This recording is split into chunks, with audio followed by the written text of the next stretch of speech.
Hey everyone, welcome back for another deep dive. Always a pleasure to be back. You know I love these deep dives, and today we're doing something a little different. Ooh, I like different. We are. We're diving into the life of just one person. Just one, huh? Just one, but what a person. We're talking about Zaynab bint Muhammad. Daughter of the Prophet Muhammad, peace be upon him. Exactly. And we're going to learn all about her. This is going to be fascinating. It is. Our main source for this is a lecture originally given in Arabic. So we'll be relying on a translation. Right. But don't worry, the details are amazing. I'm ready to be amazed. So am I. Right off the bat, the lecture drops a bunch of names. Oh, names already. Yep, and I'm not even sure I can pronounce them all correctly. Well, let's hear him. Okay, here goes. We've got Abu al-Az ibn al-Rabi. Oh, I know that one. You do. Zaynab's hubby. Her husband. Yes, Abu al-Ibn al-Rabi. Interesting guy. Is that right? He wasn't Muslim at first. Oh, wow. Then we have Ali Ali.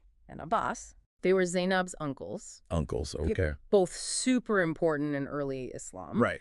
And then there's Abdullah ibn Abdullah. Goodness, that's a lot of Abdullahs. Yeah. Yeah. He was Zaynab's cousin. So we've got the husband, uncles, and a cousin. Exactly. Right there in the first few lines. I know.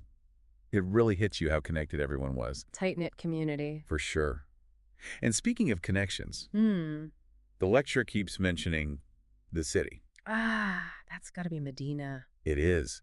Why is Medina so important, though? Well, think of it like this. Medina was the heart of early Islam. The heart. Yeah, like the central hub where everything was happening.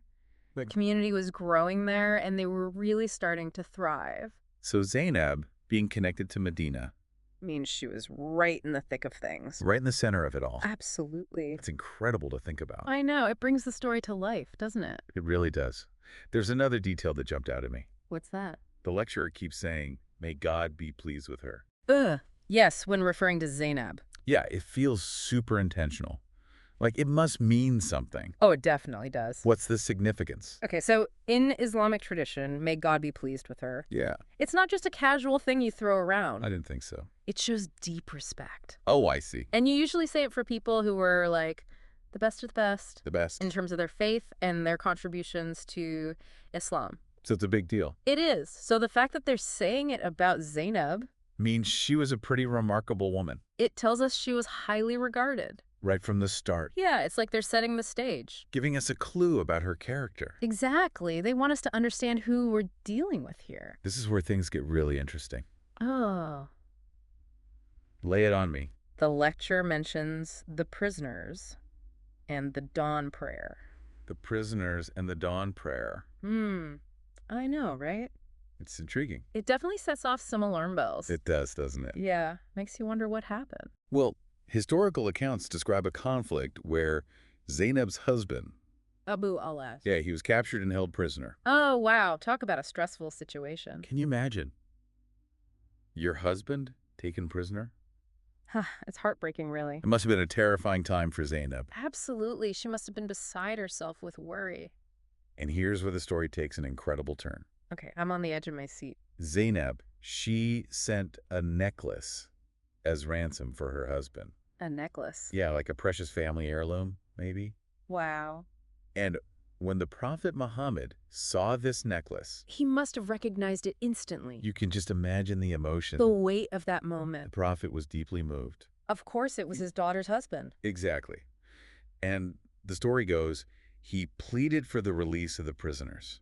He must have used all his influence to secure their freedom. He did.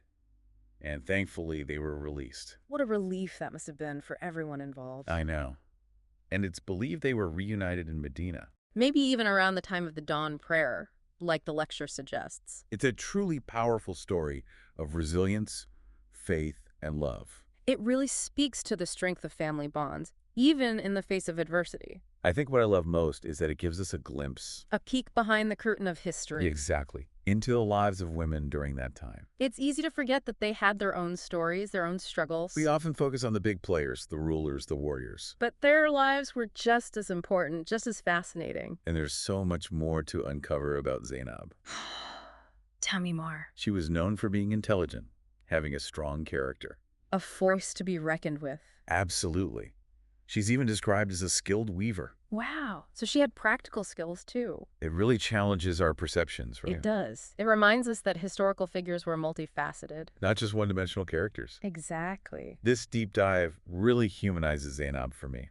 It makes you wonder, what else don't we know? Right. And how many other amazing women Were there, shaping history from the sidelines? whose stories are waiting to be told? That's the beauty of history. There's always something new to discover. I think that's the perfect place to wrap up. I agree. It's been a fantastic journey. Learning about Zaynab, her family, that dramatic moment in Medina, It really makes you think. it does. And I hope it encourages everyone listening to dig deeper To question the narratives we're presented with. and to keep exploring the fascinating world of early Islamic history. There's so much to learn, so many stories waiting to be unearthed. Well said. Thanks for joining me on this deep dive. Always a pleasure. Until next time, stay curious. Bye, everyone.